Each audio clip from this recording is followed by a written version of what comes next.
त्वं श्री स्वामिनारायणमानमामि दुष्प्राप्तमन्ये अखिलेरुपायै समाधिसौख्यम् अठयोग्यमुख्यै निजाश्रितेभ्यो ददतं दयालु श्री स्वामिनारायणमानमामि लोकोत्तरे भक्तजनाश्चरित्रे प्रह्लादयन्तं च भुवि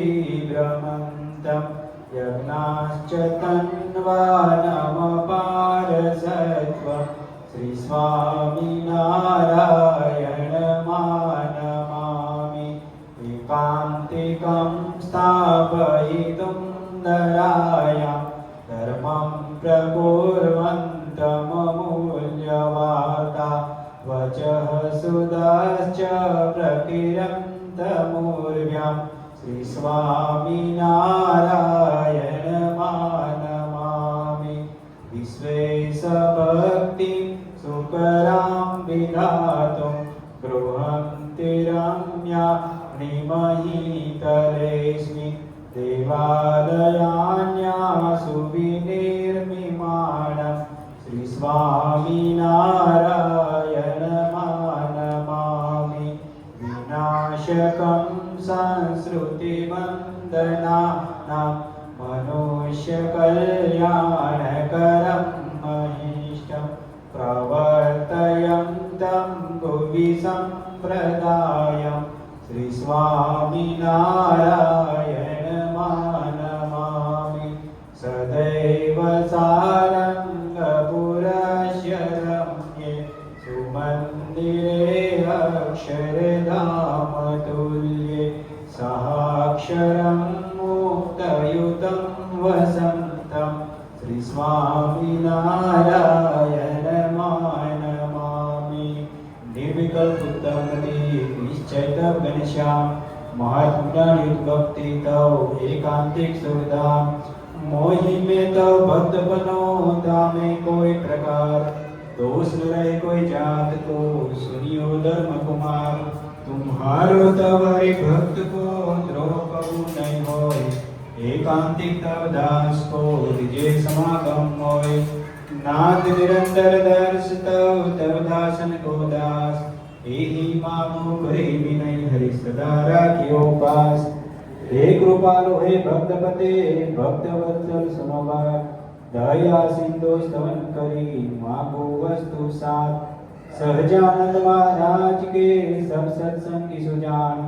ताकू होय दृढ़वंतनो शिक्षा पत्री प्रमाण 100 पत्री में अति बड़े नियम एकादश जोय ताकि रीति करत सुनियो सब चित द्रोय इंसान करनी जंतु की परतिया संको त्याग मांस न खावत मध्य को पीवत नहीं बर्बाद विधवा को स्पर्शत नहीं करत नात्मघात चोरी न करनी काम की कलंक न कोई गुणगार निंदत नहीं कोई देव को निंदत नहीं खात ही मुख जिनके वजन से कथा सुनी नहीं जात यही धर्म के नियम ने बरदो सब प्रयास भजो श्री सहजानंद पर छोड़ी न सरवास रहिए कालस नियम में करो श्री हरि भक्ति देवान करे नाम में जाओ विष्णु जगती श्री स्वामीनारायण भगवान की जय श्री अक्षर पुरुषोत्तम महाराज की जय श्री घनश्याम महाराज की जय श्री हरि कृष्ण महाराज की जय श्री राधा कृष्ण भगवान की जय श्री गुणातीतानंद स्वामी महाराज की जय श्री भगत जी महाराज की जय श्री शास्त्री जी महाराज की जय श्री योगी जी महाराज की जय श्री प्रमुख स्वामी महाराज की जय श्री महंत स्वामी महाराज की जय सूरत अक्षरधाम महोत्सव की जय अंतर्यामी परात्परं नीतकरं सर्वोपरि श्री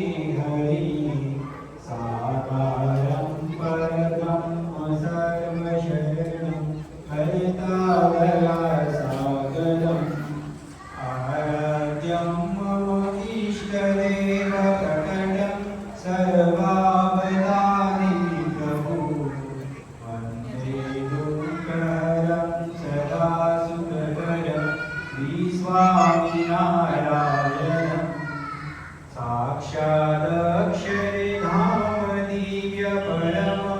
सेवारतं मूर्तिमान्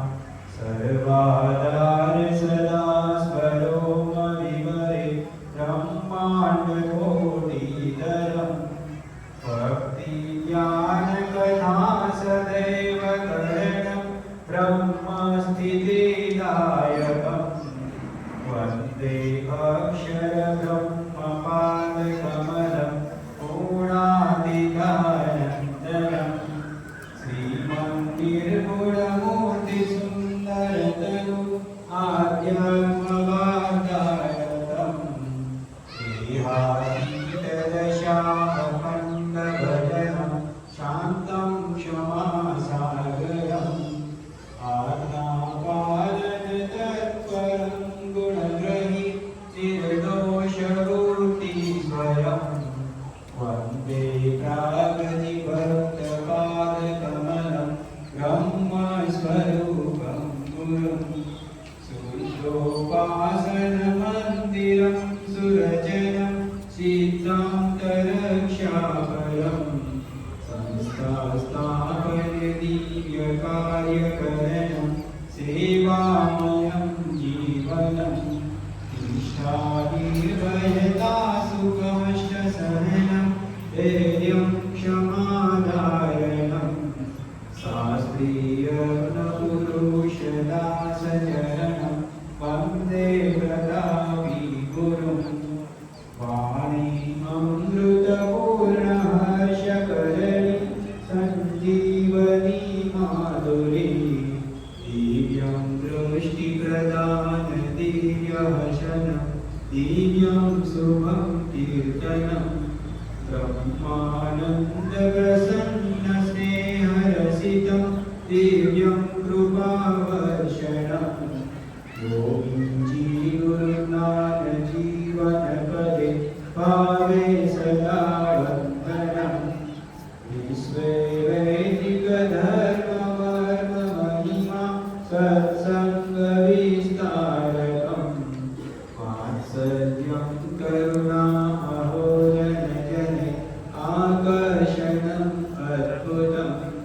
दासत्वं गुरुभक्तिनित्यभजनं वादिता साधुता